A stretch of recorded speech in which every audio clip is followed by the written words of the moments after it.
Hi, this is Mitzi McKenzie, and welcome to another edition of Seraphim Princess Gaming Thoughts. Today, I'm going to do something a bit different that anyone who's been watching Seraphim Princess Gaming Thoughts have probably been waiting for.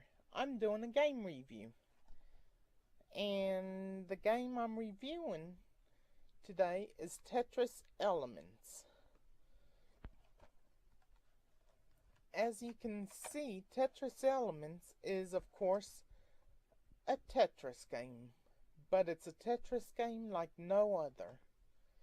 It has classic Tetris, which is the traditional Tetris you're used to playing on most consoles or on the computer even.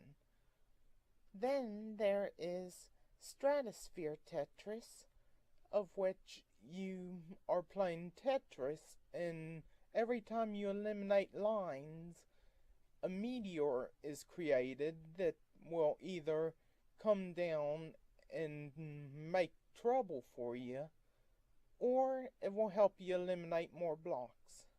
Then there is Earthquake Tetris, in which if you don't eliminate lines in time, you'll get a bunch of earthquakes that will bring a lot of garbage onto the playing field. Then there's Tempest Tetris, my personal favorite, where you're alternatively playing on two Tetris fields that will change every time a tornado passes. Then there's Ice Tetris, where icicles will fall and cause you to have problems, and you'll have to, well, rethink your strategy every time an icicle falls. And then Fire Tetris, which is the most challenging and tedious because you have to do a hard drop to heat up the bricks and make it where they'll break a layer that appears from the bottom of the screen that's unbreakable. So let's get on with this review. I hope you enjoy.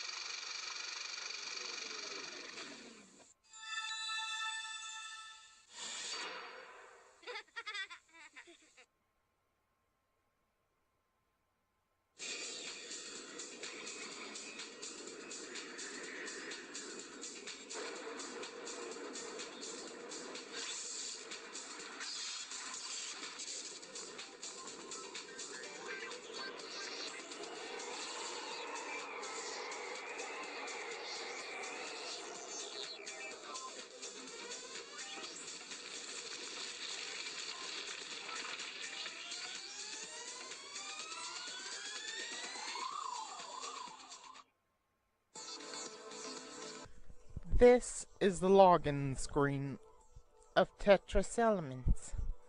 Here, you just type in your name where it says selected player, or go down to all players if you've already logged in before, which I'll select me, Mitzi, from the list. Then you click play. And then here's the game select screen. You've got Classic Tetris, Tempest, Fire, Ice, Earthquake, Stratosphere. We will start with Classic. Basically, you are, as you can see, playing the classic Tetris. I'm gonna probably eliminate a couple lines before I move on. The controls are simple, which I'll show you how to change them if you have to, but it's pretty much up is to change the to turn the shape around, basically. And then if you want to take your tetromino, I believe they're called, and get them to drop faster, you push down. Left and right, of course, moves it from left and right. And then you're probably wondering, how do you drop it? Plain and simple, you can push spacebar and it drops the tetromino at high speed. This will be crucial when playing the fire Tetris. But as for most of these games, they're easy to get a hang of, whether you're an expert at Tetris or a pro. So I think that wraps up classic for now. Now, as I promised, I'm gonna show how to check and configure controls. You go to options, which you have music on or off, video on or off, sound effects on or off, clear high scores, or configure keys. The primary controls are right to move tetromino right, left for left, clockwise rotation is up, counterclockwise is control, soft drop is down, hard drop is space, hold is enter, and pause is pause. Then you've got your secondary controls.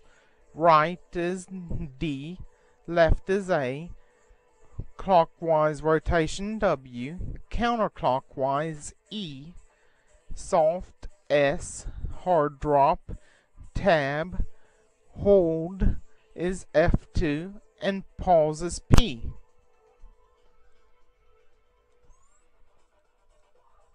Next, we're going to look at my personal favorite, and that is Tempest. Now, in Tempest, you play two fields. Right now, you can only see one, but after a while of playing, you will see what I mean by playing two.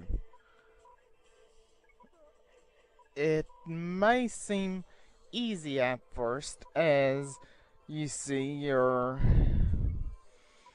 just playing basic Tetris, but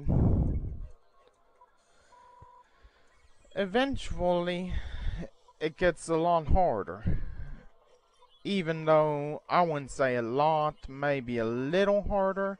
You just have to use your memory and remember what you're doing in this game. Otherwise, you're destined to fail. Here comes a tornado.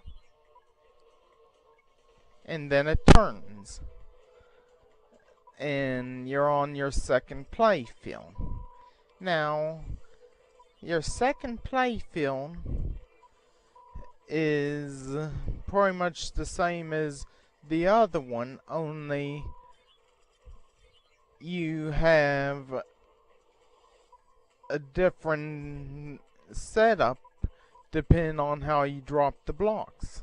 If you drop the blocks, you know, which you're obviously going to drop them differently from the first set because you have different blocks coming down.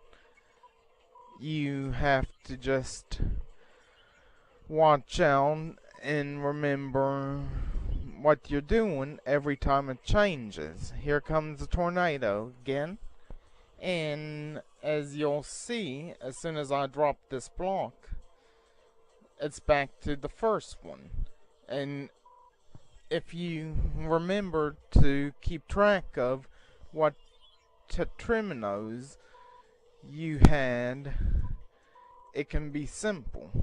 But if you get confused, which it can be easy to panic once you get near the top, just like in any other Tetris, you can really get to panicking and lose right away. Now, right now I'm doing good, and I probably won't be panicking anytime soon because I'm going to the next game. But this is the basics of Tempest Tetris. I hope you enjoyed Tempest Tetris. So, that's it. Next, we're going to do probably the most hardest and tedious of all these Tetris games in Tetris Elements, and that is Fire Tetris. Now, as you can see, it starts off regular, but if you hard drop the tetriminos, you notice there's different colors. It's because some are heated while others are superheated.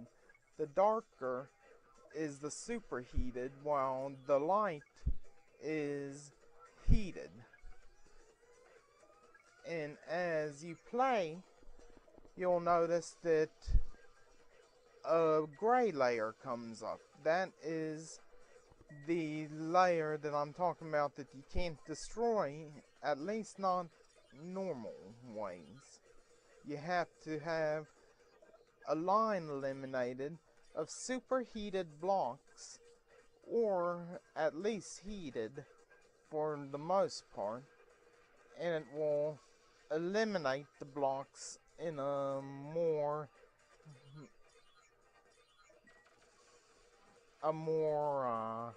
effective way, and also will eliminate that row that normally does not go away. Now, the reason this is so hard is because you have to hard drop the tetriminos. If you're not a super expert, which I'm not myself, but still I enjoy these games, you may have problems, because when you drop them on hard drop, it makes it a lot harder to control. So, probably this is for more expert players, definitely not really for me, but still, if you're up for the challenge, I'd recommend Fire Tetris as the game to play in Tetris Elements, because it will keep you on your feet. Let's move on. Moving on from Fire Tetris, we're now going to a colder area of Tetris. Brrr. We're about to play Ice Tetris. And in Ice Tetris, the rules can be kind of tedious, but are a little less demanding than Fire Tetris. Now, as you can see, it starts off kind of normal, except for you have that ominous icicle growing above. What will it do? You'll see in a few minutes, but first let's talk about the smaller ones. The smaller icicles are what will help you along the way, but also can be a problem in the beginning, as they make your blocks kind of fall uncontrollably if hit, and they can break your blocks too, making it where they go into the deepest holes around them. And you're about to see how that works. As you can see, that block didn't land properly, and that's because the ice wedged it down. And the ice will wedge the tetrimino down into the deepest holes on the field that it can. How will that help? You'll see when that giant icicle completes, which you can't really see much of it right now. It causes an unbreakable layer of ice. Now, like most unbreakable things in video games that appear out of nowhere, especially in puzzle games, you know that it's not really unbreakable. Just like in Fire Tetris, there was a way to break it down. How will you break this down?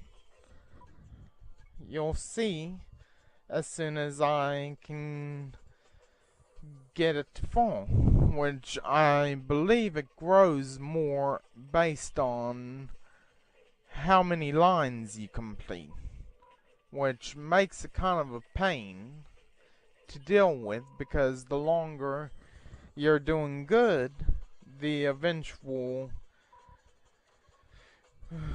fall of the icicle will of course cause this problem. Now, here's how it works.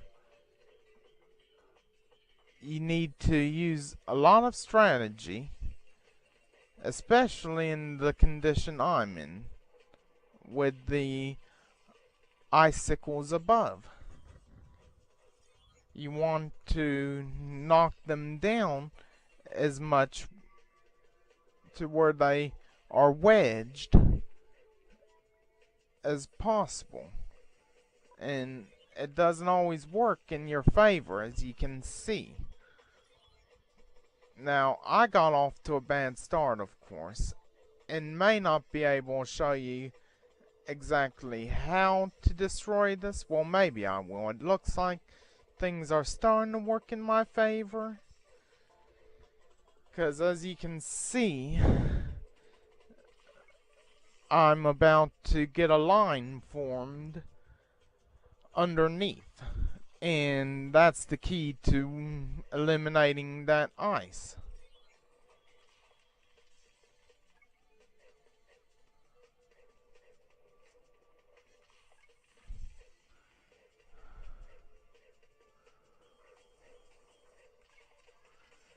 Now, all I have to do is keep letting these icicles knock my blocks low. I may skip a little bit of this, maybe, depending on how long it's taken. Well, maybe I don't have to skip, because it looks like everything's going as planned, hopefully. I'll just eliminate a little over here till we get some icicles forming. I know this is a bit long. If you want to skip this, you can. I will put in a description how far you have to go in the video to get to the part that you want. Because as you can see, this is kind of taking long, but it's almost done. And here it goes, I think. Yes. Oh wait, yeah. As soon as that one forms, we'll have the barrier of ice destroyed.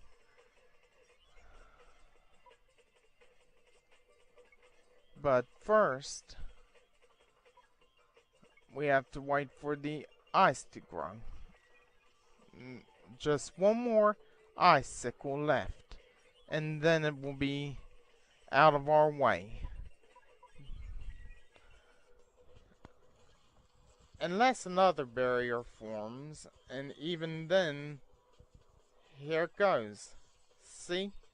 The ice barrier has been destroyed, despite the fact that we have another ice barrier in the way, but that's all for this. I hope you enjoyed Ice Tetris. Next, we're gonna look at Earthquake Tetris and see how bad this shakes things up. As you can see, it's like regular Tetris, except you have what is essential to telling how close you are to danger. There is a graph at the bottom that will tell you how bad the Earth is getting, how close it is to an earthquake, just like a normal seismograph, I believe they're called. And I mean, don't get me wrong if I got the wrong name, because I'm not exactly sure, but this graph tells you how close you are to an earthquake. As you can see, I'm doing awful. And if the graph gets too out of control, you see it starts flashing red. And when it starts flashing red, that means you're getting close to an earthquake, which is what just happened. And earthquake blocks appear as basically garbage mostly. And then there's the brown layer that is easy to eliminate, but as for all the garbage that appears, it will make a major hindrance towards your gameplay. Now, as you can see, I am doing a lot better now. Now, as long as you keep doing good, you will keep it from quaking, basically. You'll keep the earthquakes at bay. But if you fail to eliminate blocks, the seismograph will get worse. Also, there is a meter at the top, as you can see. If you look at the top right corner, that also tells you how bad it's getting. If it fills up red, that means that an earthquake's about to happen.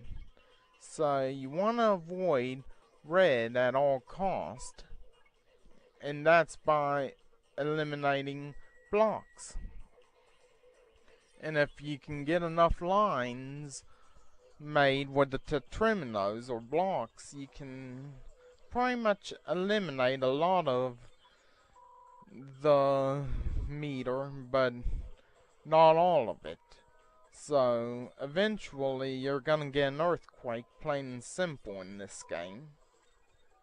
But moving on, let's go to the last Tetris game in this game. Now for the final Tetris game, last but not least, the space adventure version of Tetris, Stratosphere. In this game, there are meteors. There's the garbage meteor, which is green, break-imino meteor, which is red, and breakthrough-mino meteor, that's blue. Now, we're gonna start playing and find out how these meteors affect you in gameplay. I already know, as in the garbage meteor, which will probably be the first one we see, is a very pesky meteor. This meteor, as you can see, is small, tiny, and green. And it causes garbage to appear. in the form of tetrimino pieces that will annoyingly appear and hinder your gameplay. But you can either knock it back into orbit, stopping it from causing problems, or I've also learned you can break it by doing a hard drop. But also, as you eliminate more blocks, you will get stuff like this. The red meteor will eliminate blocks for you. It is useful when you're in trouble, but it's still not the best one to get, as you will soon find out. Let me stack a few blocks, make it where I can eliminate more lines, and we'll take a look at the mighty green meteor that can really save your butt whenever you're in major trouble in this game. Because if you have too many blocks stacked up, then you're gonna probably be panicking. And the best way to get out of the panic mode is to have a nice big blue meteor come and save the day.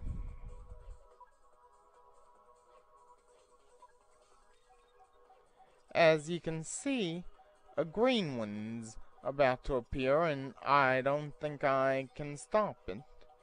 Oh, wait. Yeah, I still... Oh, no, here it comes, and... here comes another one about to show up.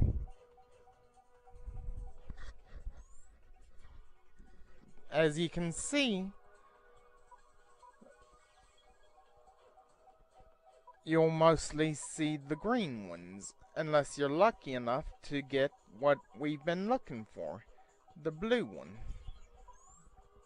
Now, as you can see, the blue meteor will help you tremendously if you're trying to eliminate the playing field, where you can have an easier time. This might be the essential Tetris game for kids too, out of all the games in Tetris Elements, due to the fact that it is enjoyable, has a cool atmosphere, and can pretty much give you a little more help through the red and blue meteors that will help you eliminate blocks that are stacked up too high. But to make them appear, like I said, you have to, of course, eliminate the playing field a little, and eventually you'll get the meteors to appear. So this is it for the games in Tetris Elements. But I have one more surprise that you may like if you're into music. Now, when selecting the game, you go to Options. Under Music, you can select music that you put in your Tetris music folder, which you have to find in your internet, in your Windows browser. In your Windows browser, you can find the music. Now, you can edit the music good with the programs such as Audacity, I believe it's called. I mean, I may have mispronounced it, but still,